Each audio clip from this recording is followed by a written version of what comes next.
بسم اللہ الرحمن الرحیم۔ السلام علیکم اسٹوڈینٹس، آج کے سبق میں ہم سب سے پہلے حدیث نمبر 13 کا ترجمہ اور تشریح پڑھیں گے، جس کا عنوان ہے حقیقی مفلس اور نادار۔ حضور صلی اللہ علیہ وآلہ وسلم نے اس حدیث مبارکہ میں ایک مفلس کی حالت بیان فرمائی ہے جو کہ دنیا میں صاحب جائیداد اور مالدار ہونے کے باوجود قیامت کے دن دیوالیہ اور نادار ثابت ہوگا۔ یہ شخص بڑے اہتمام سے روزانہ 5 نمازیں پڑھتا تھا، ہر سال رمضان کے روزے رکھتا، پھر اپنے مال کی زکوٰۃ ادا کرتا، لیکن خدا کے مخلوق کے ساتھ اس کا رویہ اچھا نہیں تھا۔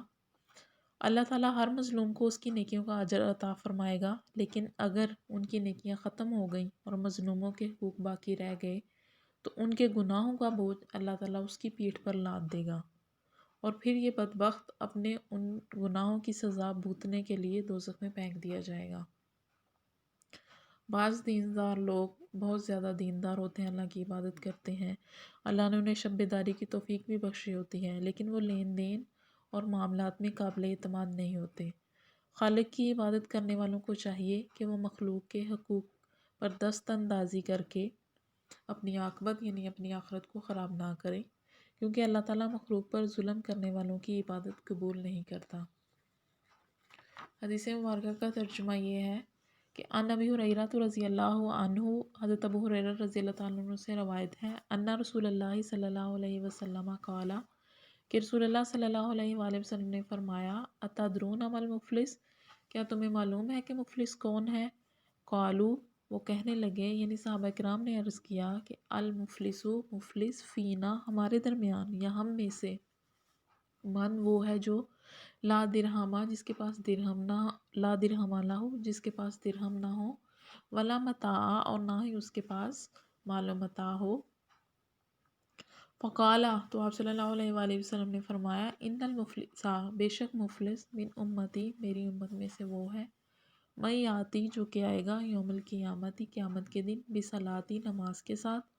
وصیامن، اور روزے کے ساتھ، وزکاتن، اور زکوٰۃ کے ساتھ، ویاتی، اور وہ اس طرح سے آئے گا کہ قد شتم ھذا، کہ اس نے کسی کو گالی دی ہوگی، وقذف ھذا، اور کسی پر بہتان لگایا ہوگا، واکل مال ھذا، اور کسی کا مال کھایا ہوگا، وسفک دم ھذا، یا کسی شخص کا خون بہایا ہوگا، وضرب ھذا، یا کسی شخص کو مارا ہوگا، فیؤتی ھذا من حسناتہ، بس اس کی نیکیاں انہیں دے دی جائیں گی، یعنی جن لوگوں کی اس نے حقوق تلفی کی ہوگی اس عبادت والے شخص کی نیکیاں ان لوگوں کو دے دی جائیں گی۔ فَإِن فُنِیَت، پس اگر ختم ہو جائیں گی، حسناتہ، اس کی نیکیاں، ان یُجْزَىٰ مَا عَلَیْہِ یُجْزَىٰ، کہ پورا ہو جائے جو کچھ اس نے لیا تھا، من خطایاہم، اس کی برائیوں کے بدلے، فطرحت علیہ، ثم طرح فی النار، تو ان مظلوموں کی برائیاں لے کر اس پر ڈال دی جائیں گی اور پھر اسے دوزخ میں پھینک دیا جائے گا۔ رواہ مسلم، اس حدیث مبارکہ کو امام مسلم نے روایت کیا ہے۔ بامحاورہ ترجمہ حدیث کا یہ ہے کہ ابو ہریرہ رضی اللہ تعالیٰ عنہ سے روایت ہے کہ رسول اللہ صلی اللہ علیہ وآلہ وسلم نے فرمایا، کیا تمہیں معلوم ہے کہ مفلس کون ہے؟ صحابہ نے کہا کہ مفلس ہم میں سے وہ ہے جس کے پاس نہ درہم ہو اور نہ سامان یعنی مال و دولت نہ ہو۔ تو آپ صلی اللہ علیہ وآلہ وسلم نے فرمایا، بے شک میری امت میں مفلس اور نادار وہ ہوگا جو قیامت کے دن نماز، روزہ اور زکوٰۃ لے کر آئے گا، اس حال میں کہ اس نے کسی کو گالی دی ہوگی، یا کسی پر تہمت لگائی ہوگی، یا کسی کا مال کھایا ہوگا، یا کسی شخص کا خون بہایا ہوگا، یا کسی کو مارا پیٹا ہوگا، بس اس کی نیکیاں انہیں دے دی جائیں گی، اور اگر اس کی ذمہ تمام قرض چکانے سے پہلے ہی اس کی نیکیاں ختم ہو گئیں تو ان مظلوموں کی برائیاں لے کر اس پر ڈال دی جائیں گی اور پھر اسے دوزخ میں پھینک دیا جائے گا۔ اس حدیث مبارکہ کو امام مسلم رحمہ اللہ نے روایت کیا ہے۔ اس حدیث مبارکہ میں حقوق العباد کی ادائیگی کی تاکید کی گئی ہے۔ حقوق العباد اصل میں بندوں کے حقوق کو کہتے ہیں۔ حقوق دو طرح کے ہوتے ہیں، ایک حقوق اللہ ہوتے ہیں اور ایک حقوق العباد ہوتے ہیں، اور حقوق اللہ وہ ہوتے ہیں جو اللہ تعالیٰ کے حقوق ہوتے ہیں، اور جو بندے اللہ تعالیٰ کے لیے ادا کرتے ہیں وہ اللہ کا حق اور انسان کا فرض کہلاتا ہے۔ اور حقوق العباد وہ والے حقوق ہوتے ہیں جو ایک انسان نے دوسرے انسانوں کے حوالے سے ادا کرنے ہوتے ہیں۔ حقوق العباد کی ادائیگی اسلام میں اولین اہمیت کی حامل ہے۔ دنیا میں بہت سارے ایسے شخص ملیں گے جو حقوق العباد کے سلسلہ میں ظالم ہوتے ہیں، ان کے ظاہر اور باطن میں تضاد ہوتا ہے، اور تین قسم کی اذیتیں وہ دیتے ہیں لوگ۔ سب سے پہلے یہ کہ حقوق العباد کو سلب کرنے والے ایک تو وہ ہیں کہ جن کی قول و فعل سے لوگوں کو تکلیف پہنچتی ہے، یہ اپنی زبان سے کاٹی ہوئی کھیتی کا مزہ آخرت میں چکھیں گے۔ یہ ایک طرح سے حقوق العباد کو سلب کرنے والے لوگ ہیں جو اپنی زبان سے دوسروں کو تکلیف دیتے ہیں۔ دوسری طرح سے حقوق العباد کو سلب کرنے والے وہ لوگ ہیں جو ناپ تول میں کمی کر کے متففین کی صف میں داخل ہو جاتے ہیں۔ متففین کا مطلب ہوتا ہے ناپ تول میں کمی کرنے والا۔ متففین کی صف میں داخل ہو جاتے ہیں کہ لوگوں سے پورا وصول کرتے ہیں لیکن ادائیگی کم کرتے ہیں۔ ان کی گردنوں پر اس شخص کا بوجھ ہوگا جس کے ساتھ انہوں نے لین دین کیا۔ اور تیسری قسم کے لوگ جو حقوق العباد تلف کرتے ہیں یا حقوق العباد صحیح طرح سے ادا نہیں کرتے، وہ ہیں جو ملاوٹ کرتے ہیں اور نقلی اشیاء بیچ کر اصل دام وصول کرتے ہیں۔ اور ملاوٹ کرنا اتنا گنونا جرم ہے کہ یہ دوسروں کی صحت سے کھیلنے اور ان کے جسمانی اور ذہنی قوا کو مفلوج کرنے کے مترادف ہے، اور ایسے لوگوں کی بخشش کا امکان نہ ہونے کے برابر ہے، جیسا کہ ہم نے اس حدیث مبارکہ میں پڑھا ہے کہ سب سے پہلے تو حقوق تلف کرنے والوں کی جو نیکیاں ہیں وہ ان لوگوں کو دے دی جائیں گی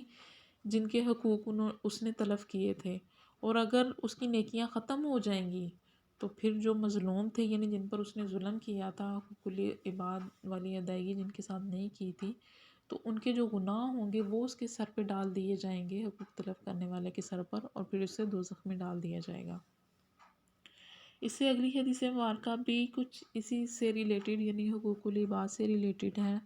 اس نے اخلاق کا اس میں ذکر ہے، اور اس نے اخلاق بندوں کے ساتھ ہی ہوتا ہے۔ حدیث نمبر 14 ہے، قالا فرمایا رسول اللہ صلی اللہ علیہ وسلم، رسول اللہ صلی اللہ علیہ وآلہ وسلم نے، انا بے شک آسکلا شعین بہت وزنی چیز، یوزاؤ جو کہ رکھی جائے گی، فی میزان المومنی مومن کے میزان میں یا نامہ اعمال میں، یوم القیامت قیامت کے دن، من خلوقن حسن وہ اچھے اخلاق ہوں گے، وَإِنَّ اللَّهَ اور بے شک اللہ تعالیٰ، یبغض ناپسند کرتا ہے، الفاحش فحش گو کو، البذیء اور بے حیا کو۔ جامع ترمذی ابو داؤد، اس حدیث مبارکہ کو جامع ترمذی اور ابو داؤد نے روایت کیا ہے۔ رسول اللہ صلی اللہ علیہ وآلہ وسلم نے فرمایا کہ بے شک قیامت کے دن مومن کے ترازو یعنی میزان میں سب سے وزنی چیز اخلاق حسنہ یعنی اچھے اخلاق ہوں گے، اور بے شک اللہ تعالیٰ فحش گو، بد گو اور بے حیا کو پسند نہیں کرتا۔ خلق سے مراد انسان کے طور اطوار، عادات اور دوسروں کے ساتھ رویہ اور بول چال ہے۔ اگر یہ والے امور اچھے ہوں تو اخلاق حسنہ یعنی اچھے اخلاق ہوں گے، اور برے ہوں تو بد خلقی یا بد اخلاق کہلائے گا۔ نبی کریم صلی اللہ علیہ وآلہ وسلم کی بعثت کا مقصد اعلیٰ اخلاق کی تعمیل ہے۔ آپ صلی اللہ علیہ وآلہ وسلم نے فرمایا کہ تم میں وہ شخص مجھے سب سے زیادہ محبوب ہے جس کے اخلاق سب سے اچھے ہوں۔ اسی طرح ایک اور حدیث مبارکہ ہے، رسول کریم صلی اللہ علیہ وسلم نے فرمایا ہے کہ انما بعثت لمکارم الاخلاق، بے شک میں اخلاق حسنہ کی تکمیل کے لیے مبعوث کیا گیا ہوں۔ اس حدیث مبارکہ میں اچھے اخلاق کی اہمیت اور فضیلت بیان کی گئی ہے۔ اس سلسلہ میں آپ صلی اللہ علیہ وآلہ وسلم کے ارشادات لامحدود ہیں، اور اسی بات سے اس حقیقت کی نشاندہی ہوتی ہے کہ حضور صلی اللہ علیہ وآلہ وسلم کی نظر میں اخلاق کی اہمیت کس قدر زیادہ تھی، اور جو بھی اخلاق کی اہمیت کے حوالے سے رسول کریم صلی اللہ علیہ وآلہ وسلم کے ارشادات ہیں ان میں سے چند ایک مندرجہ ذیل ہیں۔ آپ صلی اللہ علیہ وآلہ وسلم نے فرمایا کہ مسلمانوں میں کامل ایمان اس کا ہے جس کے اخلاق سب سے اچھے ہیں۔ ایک اور جگہ پہ آپ صلی اللہ علیہ وسلم نے فرمایا کہ حب الہی کا ذریعہ حسن اخلاق ہیں، اور اللہ کے بندوں میں اللہ کا سب سے زیادہ پیارا وہ ہے جس کے اخلاق اچھے ہیں۔ ایک اور جگہ پہ ارشاد نبی صلی اللہ علیہ وآلہ وسلم ہے جس کا مفہوم ہے کہ اخلاق حسنہ عبادات کی قائم مقام ہے۔ آپ صلی اللہ علیہ وسلم نے فرمایا ہے کہ مومن اپنے حسن اخلاق سے روزہ دار نمازی کا درجہ حاصل کر لیتا ہے۔ اسی طرح اور مختلف رسول کریم صلی اللہ علیہ وآلہ وسلم کی احادیث مبارکہ ہیں جو حسن اخلاق کی اہمیت پر دلالت کرتی ہیں۔ حضور صلی اللہ علیہ وآلہ وسلم نے صرف زبانی واعظ پر اکتفا نہیں کیا بلکہ اپنے اخلاق حسنہ کا اعلیٰ نمونہ بھی پیش کیا۔ انسان کی عملی سیرت کا نام ہی خلق ہے۔ قرآن مجید کے سوا کسی اور مذہب کے صحیفے نے اپنے رہنما کی نسبت اس بات کی کلی شہادت نہیں دی کہ وہ اپنے عمل کے لحاظ سے بھی بہترین اور بلند انسان تھے، لیکن قرآن مجید نے صاف اور دوست اور دشمن کے سامنے علی اعلان اس بات کا اعلان کیا ہے یا یہ بات کہی ہے کہ بے شک آپ صلی اللہ علیہ وآلہ وسلم بلند ترین اخلاق پر فائز ہیں۔ اخلاق حسنہ کے سلسلے میں آپ صلی اللہ علیہ وآلہ وسلم کی ایک دعا بھی ہے کہ اے اللہ تو نے اپنے فضل سے میرے جسم کی ظاہری بناوٹ اچھی بنائی ہے، اسی طرح میرے اخلاق بھی اچھے کر دے۔ اچھے اخلاق کی ضد برے اخلاق ہیں جن میں فحش، بے حیائی، بد زبانی اور غیبت نمایاں ہے اور اللہ تعالیٰ کے غضب کا باعث ہیں۔ آپ صلی اللہ علیہ وآلہ وسلم یہ دعا بھی مانگا کرتے تھے کہ اے اللہ تو مجھے بہتر سے بہتر اخلاق کی طرف رہنمائی فرما، تیرے سوا یہ کوئی نہیں کر سکتا، اور برے اخلاق کو مجھ سے دور کر دے، تیرے علاوہ یہ کوئی نہیں کر سکتا۔ اس کے بعد اگلی حدیث مبارکہ ہے جس میں 4 بہترین انعامات کا ذکر کیا گیا ہے کہ رسول کریم صلی اللہ علیہ وسلم نے فرمایا کہ جس شخص کو یہ 4 چیزیں مل جائیں سمجھ لیں کہ یہ اس کے لیے بہترین انعامات ہیں۔ عن ابن عباس رضی اللہ عنہ، حضرت ابن عباس رضی اللہ تعالیٰ عنہ سے روایت ہے ان النبی صلی اللہ علیہ وسلم قال کہ نبی کریم صلی اللہ علیہ وآلہ وسلم نے فرمایا اربع ان کی 4 چیزیں ہیں، من اوتیا ہننا وہ جس کو عطا کی گئی، فقط اوتیا تو پس اسے عطا کی گئی، خیرت دنیا دنیا کی بلائی، والآخرت اور آخرت کی بلائی۔ حضرت ابن عباس رضی اللہ تعالیٰ عنہ سے روایت ہے کہ نبی صلی اللہ علیہ وآلہ وسلم نے فرمایا کہ جس شخص کو 4 چیزیں عطا کی گئی تو اسے دنیا اور آخرت کی بلائی مل گئی۔ قلباً شاکراً شکر کرنے والا دل، ولساناً ذاکراً اور ذکر کرنے والی زبان، وبدناً اور ایسا بدن، علی البلاء صابراً کہ جو مصیبتوں پر صبر کرنے والا ہو، وزوجتاً اور ایسی بیوی کہ لا تبغیہ کہ وہ زیادتی نہ کرتی ہو، ہوباً اپنے لا تبغیہ ہوباً کہ وہ زیادتی نہ کرتی ہو، فی نفسی اپنی جان میں، و مالی ہی اور اس کے مال میں۔ رسول کریم صلی اللہ علیہ وآلہ وسلم نے اس حدیث مبارکہ میں فرمایا ہے کہ جس شخص کو 4 چیزیں عطا کی گئیں تو اسے دنیا اور آخرت کی بلائی عطا کی گئی۔ نمبر 1 شکر کرنے والا دل، نمبر 2 ذکر کرنے والی زبان، نمبر 3 مصیبتوں پر صبر کرنے والا جسم، اور نمبر 4 کہ ایسی بیوی جو اپنے نفس میں اور اپنے خاوند کے مال میں گناہ اور زیادتی کی خواہش نہیں رکھتی۔ اس حدیث مبارکہ کو سنن النسائی موجم اور طبرانی نے روایت کیا ہے۔ یہ پہلے شاید مجھ سے صحیح طرح پڑھا نہ گیا ہو۔ وزوجتاً ایسی بیوی لا تبغیہ کہ جو زیادتی نہیں کرتی، ہوباً اپنے خاوند کے معاملات میں، فی نفسہا اپنے نفس کے معاملے میں، و مالی ہی اور اس کے مال کے معاملے میں، یعنی ایسی بیوی جو اپنے نفس اور اپنے خاوند کے مال میں گناہ اور زیادتی کی خواہش نہیں رکھتی۔ اس حدیث مبارکہ میں رسول کریم صلی اللہ علیہ وسلم نے 4 نعمتوں کا ذکر کیا ہے، جیسا کہ میں نے آپ کو پہلے بھی بتایا ہے، وہ ہے شکر گزاری، ذکر الہی، بدنی تکلیف پر صبر اور نیک صالح بیوی۔ سب سے پہلی چیز جو ہے وہ شکر سے معمور دل ہے۔ شکر کے متعلق اللہ تعالیٰ کا فرمان ہے کہ اگر تم میرا شکر ادا کرو گے تو میں تم پر اپنی نعمتیں بڑھا دوں گا۔ سورہ ابراہیم میں یہ اللہ تعالیٰ نے ارشاد فرمایا ہے۔ دوسری نعمت جو کہ دنیا اور آخرت کی سب سے بڑی نعمت ہے جس کا ذکر اس حدیث مبارکہ میں ہے، وہ یہ ہے کہ اللہ تعالیٰ کا ذکر کرنے والی زبان۔ قرآن مجید میں رب تعالیٰ فرماتے ہیں